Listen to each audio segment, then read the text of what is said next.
इयत्ता 9वी विषय मराठी पद्य क्रमांक 16 वनवासी। कवी आहे प्रसिद्ध कवी तुकाराम धांडे। वनवासी विद्यार्थ्यांना वनवासी या शब्दाचा अर्थ असा आहे की वनामध्ये ज्यांचं वास्तव्य आहे ते वनवासी। विद्यार्थ्यांनो, माणूस आणि निसर्ग याचं जे नातं आहे ते अत्यंत यांचं नातं अत्यंत महत्वपूर्ण आहे। कारण मनुष्य निसर्गाशिवाय राहू शकत नाही। निसर्गाच्या सानिध्यामध्ये गेल्यानंतर मनुष्य हा अधिक संपन्न, समृद्ध, आनंदही जीवन जगतो। म्हणून माणूस हा निसर्गाशिवाय जगू शकत नाही। आणि असंच जे वनामध्ये राहणारी मुलं आहेत, जी माणसं आहेत की ज्यांना आपण आदिवासी पण म्हणतो, तर या आदिवासी मुलांचं जगणं अगदी सकाळी उठल्यापासून संध्याकाळी झोपेपर्यंत कसं असतं, निसर्गाच्या त्या सानिध्याचा आनंद सकारात्मक पद्धतीने ते कसे घेत आहेत। भले विद्यार्थ्यांनो, आपल्या जगण्यासारखं त्यांना सगळ्या सुविधा मिळतीलच असं नाहीये। अत्यल्प सुविधा मिळून सुद्धा त्या निसर्गाच्या सानिध्यामध्ये राहून आनंदायी जीवन कसं जगतायत याचं सुंदर उदाहरण म्हणजे ही आजची कविता आहे।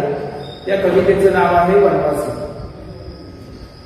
आता विद्यार्थ्यांना या कवितेचे कवी जे आहेत त्या कवींचं नाव आहे तुकाराम धांडे।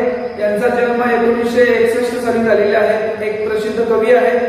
विविध साप्ताहिके, मासिके, दिवाळी अंकातून कथा व ललित लेखन त्यांनी केलेलं आहे। निसर्ग व माणूस हा त्यांच्या लेखनाचा आवडता विषय आहे। वळीव हा कथा संग्रह त्यांचा प्रसिद्ध आहे। वनवासी त्यांचे डोंगर दऱ्यातील जीवन,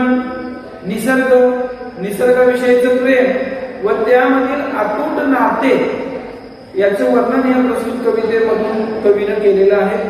वळीव या कविता संग्रहामधून ही कविता घेतलेली आहे। विद्यार्थ्यांनी पाहूया या कवितेमध्ये वनवासी जी मुलं आहेत, वनामध्ये राहणारी जी मुलं आहेत त्यांचं जीवन कसं आहे याचं सुंदर विवेचन या कवितेच्या माध्यमातून कवीने केलेलं आहे। कविता काय सांगायचंय बघा। पहिल्या कडव्यामध्ये असं सांगितलेलं आहे, आम्ही डोंगर राजाची पोरं, कळसू आईची, आम्ही उघडी पोरकी बाळ, परवरा माईची। आता बघा, आम्ही डोंगर राजाची पोरं म्हणजे डोंगर हा राजा आहे आमच्यासाठी। आम्ही या डोंगर राजाची पोरं याचा अर्थ आहे मुलं, म्हणजे आपण मुलं म्हणतो तसं त्यांची जी भाषा आहे वनवासी मध्ये ती पोरं याचा अर्थ मुलं। आता काय सांगितलेलं आहे बघा, कळसू आईची आम्ही उघडी बोलकी मुलं। आता बघा, कळसू आई, आता कळसू आई म्हणजे काय आहे विद्यार्थ्यांनो, तर तुम्हाला सगळ्यांना माहित असेल भंडारदरा या ठिकाणी म्हणजे जिथं नाशिक गोटी येते, सह्याद्रीची जी रांग आहे त्या सह्याद्री रांगामधलं सर्वात उंच जे शिखर आहे त्याला कळसुबाईचं शिखर म्हणतात। आणि ही मुलं असं म्हणतायत, कवीला असं म्हणायचं आहे की या कळसुबाईच्या परिसरामध्ये वास्तव्य करणारी ही जी मुलं आहेत, आम्ही उघडी बोडकी याचा अर्थ काय, अंगावर पुरेसं वस्त्र सुद्धा नाहीये, अशा अवस्थेमध्ये आमची आई कळसुबाई आहे, आमचा डोंगर हा राजा आहे। बघा, आम्ही डोंगर राजाची पोरं आहोत, कळसुबाई आमची आई आहे आणि आम्ही उघडी बोडकी बाळ, परवरा माईची। परवरा याचा अर्थ असा आहे की प्रवरा नावाची नदी आहे विद्यार्थ्यांनो, आणि त्याने त्याचा अर्थ असा सांगितलेला आहे की प्रवरा आईची आम्ही बाळ आहोत, म्हणजे प्रवरा नदीची आम्ही बाळ आहोत, म्हणजे ती आमची माय आहे असं सांगितलेलं आहे। म्हणजे आम्ही डोंगर राजाची मुलं आहोत, कळसुबाई आमची आई आहे, परवरा नदीची बाळ म्हणून आम्ही त्या परिसरामध्ये राहतो। म्हणजे सह्याद्रीच्या त्या कळसुबाई कळसुबाईच्या शिखराजवळ असणाऱ्या परिसरामध्ये वास्तव्य करणारी ही मुलं आहेत. म्हणजे पहिल्या कडव्यामध्ये त्याची माहिती विद्यार्थ्यांना सांगितलेली आहे. पुढे काय सांगितलेलं आहे बघा, ही मुलं कशी जगतायत, मग कशी वावरतायत, तर घेऊ हातावर भाकर वर भाजीला भोकर. बघा, आपण सगळेजण सुखी संपन्न कुटुंबामध्ये राहतो. आपण जेवायला बसल्यानंतर आपल्याला ताट वाढलं जातं, ताटामध्ये आई आपल्याला सगळं अन्न घालते आणि मग त्या ताटामध्ये आपण जेवण करतो. पण इथं परिस्थिती अत्यंत हलाखीची आहे. निसर्गाच्या सानिध्यामध्ये राहणारा मनुष्य हा निसर्गातल्या मिळणाऱ्या गोष्टीच्या वरच अवलंबून असतो विद्यार्थ्यांना. त्यामुळे तिथं त्यांच्याजवळ ताट नाहीये, तर ते म्हणतात ताट म्हणजेच आमचा हात आहे. हातावर आम्ही भाकर घेतो आणि त्या भाकरीवर काय आहे, त्या भाकरीवर भाजी म्हणून भोकरीची भाजी आहे. भोकर या शब्दाचा अर्थ काय, रानभाजी आहे. तिथं कोणत्याही पद्धतीचे पनीर श्रीखंड आपल्यासारखं मिळणार नाहीये. नैसर्गिक साधन संपत्तीचाच उपयोग आपलं जीवन जगण्यासाठी ते करतात. तशा पद्धतीनं रानभाजी की ज्याला कोणत्याही प्रकारचं औषध फवारलेलं नाही, ते नैसर्गिक पद्धतीनं आलेलं आहे, असा रानभाजी तोडून त्याची भाजी केलेली आहे. ती भाजी त्या भाकरीवर आहे. ती भाकरी आमच्या हातामध्ये आहे, रानभाजी त्या भाकरीवर आहे. आणि बघा पुढे काय सांगितलेलं आहे, खाऊ खडकावर बसून. म्हणजे आम्ही खडकावर बसून हातावर भाकरी घेऊन त्या भाकरीवर रानभाजी म्हणजे भोकर ही भाजी आहे, ती रानभाजी त्या चवीसाठी आहे, भाकरीला लावून खाण्यासाठी आहे. ती भाकरी आम्ही त्या खडकावर बसून खातो, बसण्यासाठी सुद्धा आम्हाला घर नाहीये. अशा अवस्थेमध्ये आम्ही रानभाजी खडकावर बसून भाकरी बरोबर खातोय आणि देऊ खुशीत ढेकर. बघा, ढेकर याचा अर्थ काय आहे विद्यार्थ्यांनो, तर मनुष्य पोट भरून जेवतो आणि पोट भरून झाल्यानंतर पोटातून जो आवाज येतो त्याला ढेकर म्हणतो.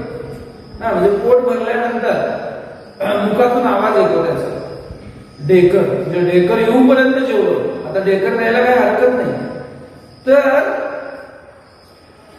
पंचपक्वान खायला नाहीये, निसर्गाच्या सानिध्यामध्ये राहून खडकावर बसून हातामध्ये भाकरी घेऊन त्या भाकरीवर रानभाजी येऊन आम्ही जेवण करतोय आणि तरी सुद्धा आमचं पोट भरतंय आनंदाने. पोट इतकं आनंदाने भरतंय की आमचा ढेकर सुद्धा येतो आम्हाला, म्हणून आम्ही तो ढेकर खुशीत देतो. आम्ही जगण्यासाठी काय जास्त गोष्टी असतात असं नाही विद्यार्थ्यांना, लक्षात घ्या. पुढे काय सांगितलेलं आहे बघा, खेळू टेकडी भोवती पळू वाऱ्याच्या संगती. आम्ही खेळून म्हणजे आम्ही भोजन केल्यानंतर आम्ही जेवल्यानंतर आम्ही खेळतो कुठं, खेळण्यासाठी आमच्याकडे बाग नाहीये, खेळण्यासाठी आमच्याकडे क्रीडांगण नाहीये. आम्ही त्या टेकडी भोवतीच फिरतो, कळसुबाईच्या टेकडी भोवतीच खेळतो.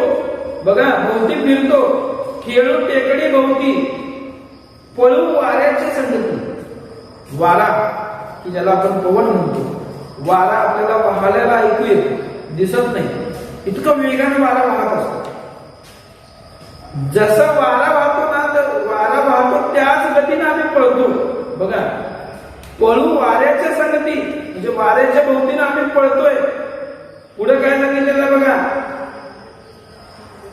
वर पांघरू आभाळ लोळू पृथ्वीवरती. बघा काय सांगितलेलं, बघा किती सुंदर जगणं त्यांनी सांगितलेलं की आम्ही जे आहे ते कळसुबाईच्या टेकडी भोवती उंच टेकडी आहे, तिथं त्या भोवती खेळतोय. त्या टेकडीवर खेळत असताना वाऱ्यासारखं आम्ही पळतोय, इतका वेग आहे आमच्या पायांना. वाऱ्याबरोबर स्पर्धा करतो आम्ही, इतक्या वेगाने पळतोय. आणि आभाळाचं पांघरून घेतोय आम्ही. आम्हाला पांघरण्यासाठी ना कोणतीही वस्त्र आहेत, आभाळच आमच्यासाठी पांघरून आहे. म्हणून आभाळ आम्ही पांघरून घेतोय आणि आम्ही पृथ्वीवरती लोळू पृथ्वीवरती. याचा अर्थ माळ रान आहे, त्या माळ रानावरच आम्ही लोळतोय, जमिनीवर लोळतोय. पृथ्वीवरील म्हणजे म्हणजे जमिनीवर माळरानावर लोळतोय.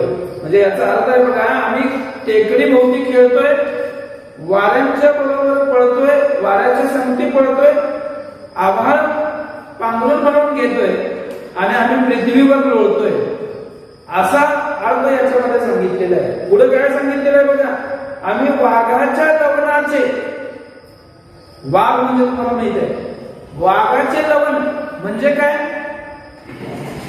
वाघाचे लवण याचा अर्थ असा आहे की डोंगरदरीचा जो भाग आहे की जिथं वाघाचं वास्तव्य असतं तिथंच आम्ही खेळतोय, तिथंच आमचं वास्तव्य आहे बघा.